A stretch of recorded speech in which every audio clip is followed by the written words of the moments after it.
सभी को नमस्कार। एक बार फिर से आप सभी का मैं अपने इस चैनल पर स्वागत करता हूं।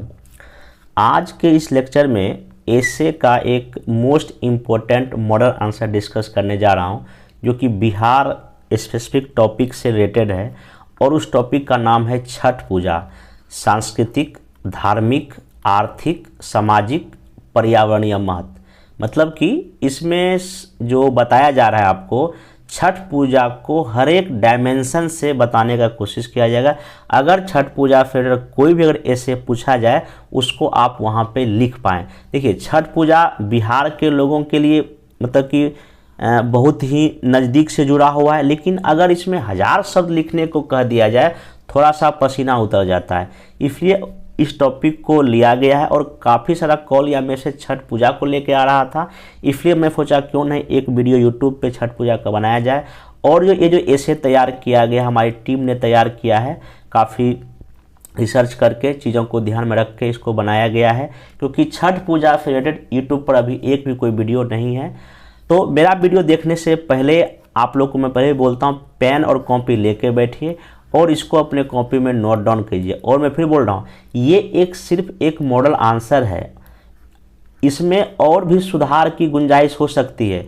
कई लोगों को हो सकता है कि ये ऐसे अच्छा ना लगे, किसी को अच्छा लगे, किसी को कुछ लगे, तो ये सिर्फ एक मॉडल आंसर है।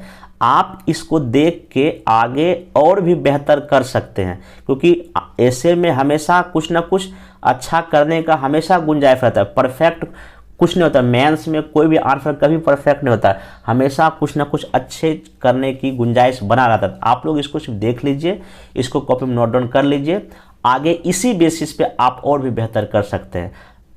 उसके बाद अभी तक मेरा ऐसे से रिलेटेड अभी तक मेरा 5 वीडियो आ चुका है। इस 5 वीडियो में जिसमें कि पहला जो लेक्चर था वो ऐसे क्या है उसका बेसिक पार्ट देखे थे। दूसरे लेक्चर में किसी भी निबंध में भूमिका कैसे लिखा जाए, मैं एक ही प्रश्न को कई अलग अलग एंगल से भूमिका लिख के दिखाया था। तीसरा लेक्चर मेनली था भारतीय लोकतंत्र के बारे में, जिसमें कि कंटेंट मटेरियल के साथ में पूरा लेक्चर लिया था। चौथा लेक्चर इंडियन जो मीडिया है उसके बारे में था। 5वां वीडियो बिहार स्पेसिफिक का मैं वो लिस्ट ऑफ टॉपिक दिया था जहां से क्वेश्चन बन सकता है। और आज ये छठा वीडियो है जिसमें कि मैं आपके सामने एक मॉडल आंसर डिस्कस करने जा रहा हूं। जिसने भी मेरा पीछे का वीडियो नहीं देखा है उनसे रिक्वेस्ट है कि प्लेलिस्ट बना हुआ इसी यूट्यूब पे बीपीएससी एसे के नाम से, वहां जाके उन सारे वीडियो को देखिए, नोट्स बनाइए। और जिनको भी पीडीएफ चाहिए मेरे टेलीग्राम चैनल का लिंक नीचे दिया गया, वहां जाके आप इसको ज्वाइन कर सकते हैं। और मैं बोला था कि लगभग 30 लेक्चर मेरा यूट्यूब पे आएगा ऐसे का, और इस 30 लेक्चर में पूरा मैं हर एक topic, each and every topic का भूमिका, बॉडी पार्ट, कंटेंट सारा मैं आप लोग को दे दूंगा। और 100+ मॉडल आंसर का प्रोग्राम चल रहा है ऐसे का, जिसमें से अभी तक पिछले 5 या 6 दिनों में 4 ऐसे हो चुका है, जिसमें कि मैं टेलीग्राम पे ऐसे का टॉपिक दे दिया हूं। तो जिनको भी ऐसे लिखना है या हमसे जुड़ना है, नीचे दिए गए नंबर पर कॉल करके आप ऐसे के लिए जुड़ सकते हैं। और जीएस का ही प्रोग्राम चल ही रहा है। तो आइए आज का जो छठ पूजा का जो टॉपिक है, इसका जो है ना मॉडल आंसर डिस्कस करते हैं। मॉडल आंसर डिस्कस करने से पहले आइए पहले इसका ना एक रफ डायग्राम बना लेते हैं कि हमको इसमें लिखना क्या है और क्या नहीं लिखना है। मैं पहले भी कई सारे लेक्चर बता चुका हूँ, जब भी कभी आप निबंध को लिखें तो सबसे पहले लिखने से पहले बहुत कुछ करना है। निबंध में लिखने से पहले अगर बहुत कुछ आप कर ले, मतलब कि उसका फ्लो चार्ट माइंड में बना, तो आपका काम 50% वहीं पे हो गया। तो अगर आप इस टॉपिक को पढ़िएगा तो सिंपल दिखाई पड़ रहा है, छठ पूजा सांस्कृतिक, धार्मिक, आर्थिक, सामाजिक और पर्यावरणीय महत्व। तो सिंपल है। तो सबसे पहले स्टेप में क्या करना चाहिए कि ऐसे को 2 बार, 3 बार, 4 बार, 5 बार, 6 बार, 7 बार, जब तक ऐसे के हर एक टर्म, हर एक वर्ड नहीं समझ आ जाए तब तक आपको मल्टीपल्स टाइम पढ़ते रहना। जब जितना बार पढ़ेंगे उतना चीज़ें वहाँ से निकल कर सामने आएगा। जब पढ़ने के बाद आपको अब क्या करना, की टर्म फाइंड आउट करना है। और इस ऐसे का की टर्म क्या है, छठ पूजा, उसके अलग अलग आपके जो महत्व। तो अब छठ पूजा की टर्म है, पता चल गया। अब इसमें हमको सबसे पहला सोचना ये क्या होता है, क्यों होता है, कैसे होता है, ये सोचना पड़ेगा। फिर इसमें सोशल इसका क्या, सामाजिक क्या इसका महत्व है, क्योंकि महिला सशक्तिकरण को बढ़ावा देता है, जातीय भेदभाव बिल्कुल ही खत्म हो जाता है। फिर इसका सांस्कृतिक कहने बिहारी कल्चर हमको यहाँ देखने को मिलता है, पकवान सब का जिक्र कर सकते हैं आप यहाँ पे। फिर धार्मिक इसका भी कुछ महत्व है, फिर सूर्य भगवान की पूजा की जाती है। आर्थिक महत्व है, बाजार काफ़ी जो है ना रौनक भरा रहता है, काफ़ी सारा बिक्री होता है, और पर्यावरण के नज़दीक तो है ही है, इसमें तो कोई डाउट ही नहीं है। आप इतना सोच लेंगे पहले इसका मेन बॉडी, तब आप इसके बाद एक भूमिका कथन वाला या कोई भी अगर आपके पास दोहा कुछ भी है वहाँ शुरू करेंगे, और अंतिम में एक निष्कर्ष भी जो है ना एक रफ में आप बना लेंगे। अब यहाँ देखिए एक भूमिका यहाँ लिखा गया है। अब भूमिका में एक महाकवि कालिदास का कथन लिया गया, जिसमें लिखा गया है कि त्योहार उमंग का प्रतीक है, जिससे मनुष्य के मानसिक विकास के साथ सामाजिक सौहार्द की प्राप्ति होती है। महाकवि कालिदास। अब आगे लिखा गया है, समान तौर पर देखें तो हमारी पहचान हमारी संस्कृति से जुड़े मूल्यों का संग्रह है, जो हमारे जड़ को क्या प्रदान करता है, जड़त्व प्रदान करता है, मतलब मजबूती प्रदान करता है। त्यौहार हमारे उसी संस्कृति का प्रतीक है जो उत्साह, उमंग एवं उल्लास से जुड़े हमारे भावों को भरता है। कालिदास जी का उपर्युक्त कथन से स्पष्ट होता है कि त्यौहार मनुष्य की चेतना में परिवर्तन करने के साथ ही सामाजिक संरचना को सुदृढ़ करने में विशेष महत्व रखता है। चूँकि हमारी भारतीय संस्कृति अति वैभवशाली एवं विविध है, इसलिए क्षेत्र विशेष में अनेक त्यौहार मनाए जाते हैं, जिसमें छठ पूजा, आप यहाँ बगल में लोक आस्था का पर्व भी लिख सकते हैं।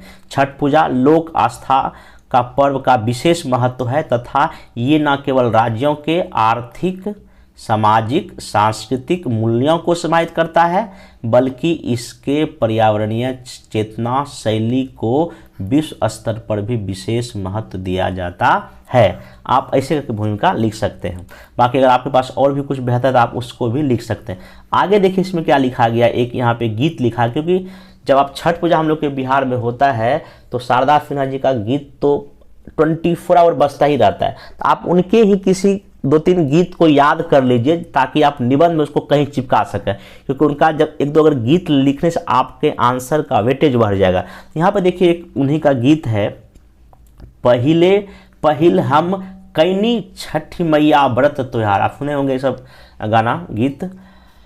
करिया क्षमा छठी मैया भूल चूक गलती हमार, सबके बलकवा के दिह छठी मैया ममता दुलार, पिया के सनहिया बनहिया मैया दी है सुख सार। तो ये आपको मीनिंग समझ में आ रहा है, क्योंकि तो आप लोग बहुत बचपन से सुने ही होंगे इसको। तो आगे यहाँ लिखा है कि उपरोक्त लोकगीत में छठ मैया की महिमा के माध्यम से छठ पूजा का समग्र चित्रण किया जाता है। मतलब क्या, उस गीत में देखिए क्या क्या कामना हम लोग करते हैं।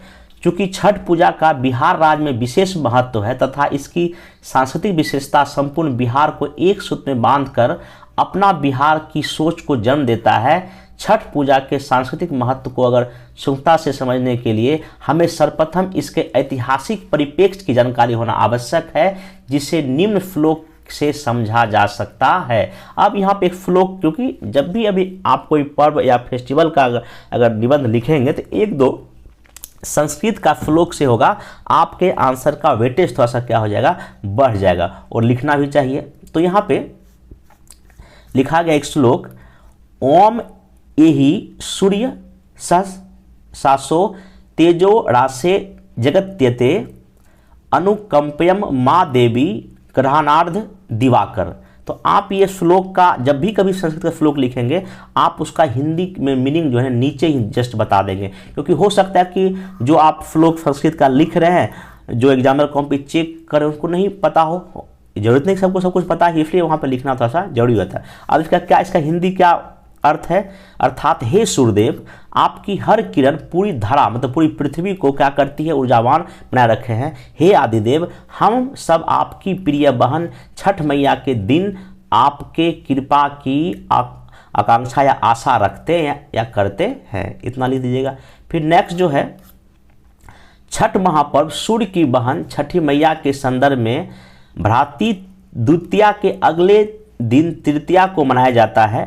भ्रातृ द्वितीया, जिसे हम कई जगहों पर भाई दूज कहा जाता है, तथा इसी पर्व से जुड़ी अनेक पौराणिक कथाएं सुनने को मिलती है, जिसमें यह है कि भगवान श्री राम एवं सीता मैया वनवास के बाद जब अयोध्या वापस आए तब सीता मैया ने सूर्यदेव की उपासना की थी, तथा आज भी मुंगेर के गंगा तट पे कार्तिक शुक्ल षष्ठी को विशेष आयोजन किया जाता है। तथा इसके साथ ही बिहार के औरंगाबाद जिला में मौर्यकालीन सूर्य मंदिर आज भी जागृत अवस्था में है, जिसे छठी पर्व का आरंभ विस्तार माना जाता है। तो आप यहाँ पे, ये तो खैर ठीक है कि सीता मैया राम जी का आप यहाँ पे पौराणिक कथा का जिक्र कर सकते हैं, और भी एक कर्ण को लेके, जो महाभारत में जो कर्ण है उनको लेके भी जो है एक कथा है कि वो जब भी जगते थे तो पहले वो सूर्य भगवान की पूजा करते थे, अर्घ देते थे, तब से परंपरा ये चला ही आ रहा है। तो आप मतलब कि एक या दो कोई भी कथा आप नेट से सर्च करके यहाँ पे लिख सकते हैं, कब से इसका स्टार्टिंग या इसके पीछे क्या हम लोग की मान्यता है जो हम लोग छठ पूजा मनाते हैं। फिर आगे इसमें छठ पूजा वैसे तो देश के विभिन्न हिस्सों में मनाया जाता है, अब कहाँ का जिक्र किया जा रहा है, किंतु बिहार में इसका विशेष महत्व है। लेकिन फिर भी इसके अंतर्गत वैश्विक एवं सार्वभौमिक सुख शांति की कामना की जाती है। मतलब कि देखिए, वैश्विक और यूनिवर्सल सुख शांति की कामना की जाती है। हे देवी, पृथ्वी पर जीवन प्रदान करने के लिए आपका धन्यवाद। गरीबों की सहायता करें, सुख शांति का विस्तार हो तथा लोग आरोग्य एवं दीर्घायु हो। छठ पूजा के धार्मिक महत्व के अंतर्गत सूर्य का विशेष महत्व है, क्योंकि सूर्य ही एक ऐसे देवता हैं जिन्हें लोग प्रत्यक्ष रूप से देखा है, तथा वैज्ञानिक दृष्टिकोण से सूर्य में कई रोगों को नष्ट करने की क्षमता है, तथा सूर्य को आरोग्य मतलब तेज और आत्मविश्वास का प्रतीक माना जाता है, जिसे आयुर्वेद के निम्न मंत्र से समझा जाता है। फिर देखिए संस्कृत में श्लोक लिखा गया है, ओम नमः सूर्याय शांताय सर्वरोग विनाशने आयु आरोग्य ऐश्वर्य देहि देव जगत्यते। छठ पूजा का आर्थिक महत्व भी विशिष्ट है, क्योंकि इससे कई क्षेत्रों में मेला का आयोजन किया जाता है, जिसमें पूजा के लिए हस्तशिल्प उद्योगों को बढ़ावा मिलता है। कृषि फसलों का उपयोग कर पूजा का महत्वपूर्ण केंद्र होने के कारण गन्ने की खेती को विशेष महत्व दिया जाता है। इसको थोड़ा सा और आप विस्तार कर सकते हैं, मतलब कि अगर आर्थिक गतिविधि में और भी अगर आपको लगता है कि इसमें कुछ ऐड करना चाहिए, मेला तो जिक्र हो ही गया, और भी जो फल का जिक्र कर सकते हैं। स्थानीय जो में काफ़ी सारे बिक्री होता है, कहीं ना कहीं राज्य की जीडीपी बढ़ती है, तो ये सब आप थोड़ा सा यहाँ पे एंगल जिक्र कर सकते हैं, कोई दिक्कत नहीं है। आगे देखिए इसमें क्या लिखा गया है, वैज्ञानिक और ज्योतिषीय दृष्टि से भी छठ पर्व का बड़ा जो है ना महत्व है। कार्तिक शुक्ल पक्ष की जो है तिथि एक विशेष खगोलीय अवसर है, जिस समय सूर्य धरती के दक्षिणी गोलार्ध में स्थित रहता है। इस दौरान सूर्य की परावैंगनिक किरणें पृथ्वी पर समान से अधिक मात्रा में एकत्रित हो जाती है। इन हानिकारक किरणों का सीधा असर स्वास्थ्य पर पड़ता है, लेकिन सूर्यदेव से उपासना को अर्घ देने से सूर्य नकारात्मक प्रभावों को कम करते हैं, ऐसी मान्यता है तथा 36 घंटे का व्रत और सात्विक भोजन व्रत रखने वालों को सूर्य से उचित ऊर्जा लेने में मदद मिलती है। यहाँ कई पक्ष को आप दिखा सकते हैं, सिर्फ यहाँ पे कई चीज़ों को दिखाने का कोशिश किया गया। आगे देखिए क्या लिखा गया, छठ पूजा पर्यावरण महत्व के विषय में गठित अशोक घोष की समिति ने कहा है कि छठ पूजा लोगों के बीच प्रकृति संरक्षण का संदेश है, क्योंकि त्योहार के मूल में तटों की सफाई के साथ बायोडिग्रेडेबल फल, मिठाई अर्पण की बात शामिल है। प्रसाद को बांस की टोकरी में सजाना, मिट्टी चूल्हों का प्रयोग प्रकृति जुड़ाव का संदेश वहन करता है। इसकी पर्यावरणीय विशेषता में सबसे महत्वपूर्ण बात यह है कि पूजा में मूर्ति को शामिल नहीं किया जाता है, जो अन्न में होते हैं। और भी जो जितने भी पूजा पाठ हमारे देश में होते हैं वहाँ कहीं ना कहीं मूर्ति पूजा होता है, यहाँ पे मूर्ति पूजा नहीं होता है। इससे नदी स्वच्छ बनी रहती है। स्वच्छता से देखा जाए तो यह सतत विकास और पर्यावरण संरक्षण का जीता जागता उदाहरण है। आप यहाँ पे और भी कई जिक्र कर सकते हैं। नरेंद्र मोदी जी ने एक बार बोला था कि पूरा दुनिया उगते सूर्य को पूजा करता है, लेकिन बिहार ऐसा राज्य या जगह है जहाँ डूबते सूर्य को भी नमन किया जाता है, एक अलग तरह की संस्कृति। आप ऐसे करके इसमें एक दो कथन या कोटेशन डाल सकते हैं, तो इसमें कोई दिक्कत नहीं है। आगे जो है छठ पूजा के अन्य घटकों में देखा जाए तो यह त्यौहार लिंग तटस्थता को भी प्रकाशित करता है, क्योंकि अधिकतर महिलाएं इस त्यौहार में व्रत रखती है, लेकिन इसके साथ पुरुषों द्वारा भी उपवास एवं पूजा की जाती है। परंपरा के अंतर्गत माना जाता है कि इस त्यौहार को शुरू करने के बाद प्रत्येक वर्ष इसे प्रायोजित करना अनिवार्य है। ऐसी स्थिति में यदि महिला बीमारी व अन्य कारण से छठ ना कर पाए तो पूर्व सदस्य इसको परंपरा को जारी रखते हैं, ये भी लिख सकते हैं। इसके साथ ही त्यौहार के अंतर्गत एक सामाजिक सांस्कृतिक दृष्टिकोण का विकास भी देखा जाता है, क्योंकि जिस रूप से मानव का पलायन होता है ठीक उसी रूप में सांस्कृतिक मूल्यों का हस्तांतरण होता है। इसलिए आज भारत के विभिन्न क्षेत्रों में लोगों ने छठ त्यौहार के महत्व को बढ़ा दिया है तथा इसके साथ ही इसे वैश्विक दृष्टिकोण से भी प्रचलित किया जा रहा है। आगे यहाँ पे लिखा गया है, छठ पूजा का महत्व हो अथवा इसकी विशेषता अपने आप में अलौकिक प्रकृति के रूप में प्रदर्शित करती है। भारत के त्योहारों में छठ अपने रंगों को डालकर और समान में जैसे चांद प्रकाशित रात की अंधियारी को दूर करता है, आसमान की शोभा को अलंकृत करता है, उसी प्रकार यह हमारा छठ पर्व है। लोग पर्व के पूर्व हजारों मील यात्रा कर परिवार के बीच शामिल होकर भावनात्मक संबंधों को मजबूत करते हैं, जिससे माना जाता है कि यह पर्व त्याग, प्रेम, समर्पण, उमंग, उत्साह आदि का क्या है, प्रतीक है, जिसे हमारे पूर्वजों का अति धन्यवाद करना चाहिए, जिन्होंने हमारी सामाजिक व्यवस्था में इसका संरक्षण कर प्रकृति को साथ जोड़कर हमेशा अपने भूमि से जुड़े रहने का संदेश देने का समाज के लिए नैतिक व्यवस्था का निर्माण किया। अब यहाँ देखिए इस पूरे पैराग्राफ में ये दिखाने का प्रयास किया गया, जब छठ पूजा हम लोग के यहाँ होता है तो क्या दिल्ली, क्या बम्बई, क्या चेन्नई, क्या विदेश, सब जगह से लोग आते हैं और यहाँ पे जो आके कहीं ना कहीं अपने बच्चे सब आते हैं, शहर से गांव आते हैं, अलग तरह का माहौल होता है, लोग नैतिक मूल्य सीखता है। जो ज्वाइंट परिवार क्या होता है आप यहाँ पे जिक्र भी कर सकते हैं, जो सामाजिक में ज्वाइंट फैमिली का जो कॉन्सेप्ट अगर देखा जाए ये सबसे बेहतर आपको कहाँ मिलता है, आपको इसी छठ पूजा में मिलता है। मैं और भी आपको डायमेंशन बता रहा हूँ, आप इसमें लिख सकते हैं, क्योंकि छठ पूजा जब होता है तो एक घर में अगर छठ पूजा अगर है उसमें लगभग और 50 लोग शामिल होते हैं। ज्वाइंट फैमिली का कॉन्सेप्ट यहाँ पे देखने को मिलता है, बच्चे में नैतिकता का बोध होता है, कहीं ना कहीं एक पाठशाला है छठ पूजा, जहाँ पे इंसान सामाजिक, सांस्कृतिक सब कुछ सीख सकता है और दुनिया में एक शांति का संदेश जो है हम लोग यहाँ से दे सकते हैं। काफ़ी बड़ा डायमेंशन आप इसको ब्रेक कर सकते हैं, मैं बार बार बोल रहा हूँ इस चीज़ को। आगे देखिए, इसमें छठ पर्व त्यौहार के मौसम में एक औपचारिक समापन है जो सामाजिक सौहार्द को, शुद्धता को प्रदान करता ही है, साथ ही साथ सामाजिक विकास को भी बढ़ावा देता है। आगे देखिए अंतिम में यहाँ पे कि नदी किनारे जब आए सूर्य की लाली, सब होते खड़े लिए हाथ की थाली, आग्रह देते सब सूर्य देवता को, भोग लगाते सब छठी मैया को। तो ऐसे करके जो है ना आप इस निबंध को ख़त्म कर सकते हैं। हालांकि इसमें और भी कई सारे चीज़ को आप जोड़ सकते हैं, जैसे कि इसमें अगर पर्यटन की दृष्टि से इसको जोड़ सकते हैं, पर्यटन की दृष्टि से काफ़ी इम्पोर्टेंट ये है, साफ सफाई तो इसमें हो ही गया। और भी जो इसमें एंगल, जैसे कि इसमें आप लिख सकते हैं कि विदेशी जो पर्यटन को हम इसमें बढ़ावा दे सकते हैं, कहीं ना कहीं बिहार की पहचान इसी से है। तो इन सब चीज़ों को इसमें जोड़ते हुए आप इस निबंध को जो है ना पूरा कर सकते हैं। तो आप इस निबंध को देखें, लिखें, ठीक ना, और इसको और अगर बेहतर आप लिख सकते हैं, इसको लिख कर जो है ना रख लें, ताकि अगर एग्ज़ाम में अगर ये प्रश्न आवे तो आपसे छूटे नहीं।